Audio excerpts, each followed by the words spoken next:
Le monde de Martial Peak est une tapisserie tissée de fils d'ambition, de pouvoir et de la poursuite incessante de la force. Dans ce monde, l'île cachée occupe une place importante, un lieu entouré de mystères et de rumeurs murmurées. C'est un lieu à la fois de dangers immenses et d'opportunités indicibles. Le chapitre 184, l'île cachée, nous plonge au cœur de cette île énigmatique. Les survivants du naufrage se sont retrouvés dans une situation désespérée. Ils étaient blessés, leurs provisions étaient perdues, et l'île elle-même semblait dégager une aura de menace. La peur rongeait leur courage, murmurant des doutes et des angoisses à leurs oreilles. L'île était un lieu de dangers inconnus. Ses forêts denses et son terrain traître cachèrent des menaces invisibles. Les disciples, autrefois confiants et désireux de faire leurs preuves, étaient désormais aux prises avec la dure réalité de leur vulnérabilité. Ils se sont blottis ensemble sur la plage, l'épave de leur navire rappelant cruellement leur malheur. Le fracas rythmé des vagues contre le rivage offrait une bande sonore constante et troublante à leur situation difficile. L'air était épais de l'odeur du sel et de l'arôme piquant des algues en décomposition. Au-dessus d'eux, le ciel était une toile de gris meurtri, lourde de la menace de nouvelles tempêtes à venir. Le poids de leur isolement pesait sur eux, un rappel tangible de leur situation précaire. Parmi les disciples bloqués, Yu Haoqing, une jeune femme d'une force et d'une détermination remarquables, s'est imposée comme une meneuse naturelle. Son comportement calme et son intelligence aiguë ont inspiré une certaine confiance à ceux qui l'entouraient. Pourtant, sous son extérieur posé, Yu Haoqing nourrissait ses propres angoisses et incertitudes. Elle a compris la gravité de leur situation, la possibilité très réelle qu'ils ne puissent jamais échapper aux griffes de l'île cachée. Elle savait que leur survie dépendait de sa capacité à prendre des décisions difficiles, à guider ses camarades disciples à travers ce paysage périlleux. Mais Yu Haoqing n'était pas uniquement motivée par l'altruisme.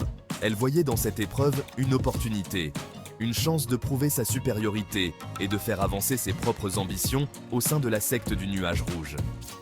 Elle assurerait leur survie, oui, mais elle utiliserait également cette expérience pour consolider sa position, pour s'élever au-dessus de ses pairs. Leurs besoins immédiats étant satisfaits, Yu Haoqing a rallié le groupe pour explorer l'île. Elle savait que rester sur la plage n'offrait que peu d'espoir de sauvetage. Ils avaient besoin de trouver de la nourriture, un abri, et peut-être le plus important, un moyen de signaler leur présence pour obtenir de l'aide. Leur exploration les a conduits plus profondément à l'intérieur de l'île, au cœur de ses mystères. La canopée de la forêt se refermait au-dessus d'eux, masquant le soleil et projetant de longues ombres étranges sur leur chemin. L'air est devenu lourd d'humidité, et les bruits de la forêt, le bruissement des feuilles, le chant des insectes, les cris lointains d'oiseaux invisibles, ont créé une symphonie troublante autour d'eux. Yu Haoqing, toujours pragmatique, a pris une décision impitoyable. Ils utiliseraient des gens ordinaires, ceux qui n'avaient peu ou pas de formation aux arts martiaux, comme éclaireurs. C'était une stratégie cruelle, mais née de la nécessité. Elle la justifiait comme un sacrifice nécessaire, un moyen d'arriver à ses fins. Alors qu'ils s'aventuraient plus profondément dans l'étreinte de l'île, les disciples ont rencontré des signes qu'ils n'étaient donc pas seuls. Ils ont découvert des vestiges d'anciens habitants, des structures en ruine envahies par la végétation, d'anciennes sculptures gravées dans l'écorce d'arbres imposants. Ces murmures du passé leur ont donné des frissons dans le dos, alimentant leurs angoisses et soulevant plus de questions que de réponses. Qui les avait précédés dans ce coin oublié du monde? Qu'étaient-ils devenus? Leur destin était-il destiné à refléter ceux de ceux qui les avaient précédés? L'île semblait retenir son souffle, ses secrets jalousement gardés. Les disciples ont continué d'avancer, leurs sens en alerte maximale, leurs pas hésitants, leurs esprits s'emballant de possibilités, à la fois pleines d'espoir et redoutables. Ils étaient des explorateurs dans une terre qui n'offrait aucun accueil, chacun de leurs mouvements étant semé de dangers.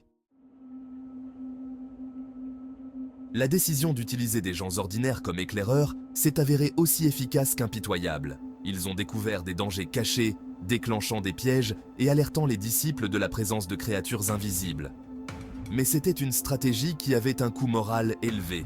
Chaque vie perdue pesait lourdement sur la conscience de certains, tandis que d'autres ont endurci leur cœur, acceptant les dures réalités de leur situation. La frontière entre le bien et le mal, entre la nécessité et la cruauté, s'estompait à chaque jour qui passait. L'île les mettait à l'épreuve, les poussant à leurs limites, les forçant à affronter les aspects les plus sombres de leur nature. La survie, semblait-il, exigeait un prix, un sacrifice d'innocence, peut-être même une partie de leur âme. Alors que le chapitre touche à sa fin, le lecteur reste avec un sentiment de malaise, une tension persistante qui imprègne le récit. Les personnages ont fait face à des défis inimaginables, ont enduré des épreuves qui ont testé leurs limites. Pourtant, l'île ne les a pas brisés, elle a renforcé leur détermination. Yu Haoqing est devenue plus confiante, plus impitoyable. L'île est devenue un creuset, la forgeant en une meneuse à l'ambition inébranlable. Mais à quel prix ? Les échos de ces décisions, les vies perdues, les sacrifices consentis continueront de résonner longtemps après qu'ils se seront échappés des griffes de l'île.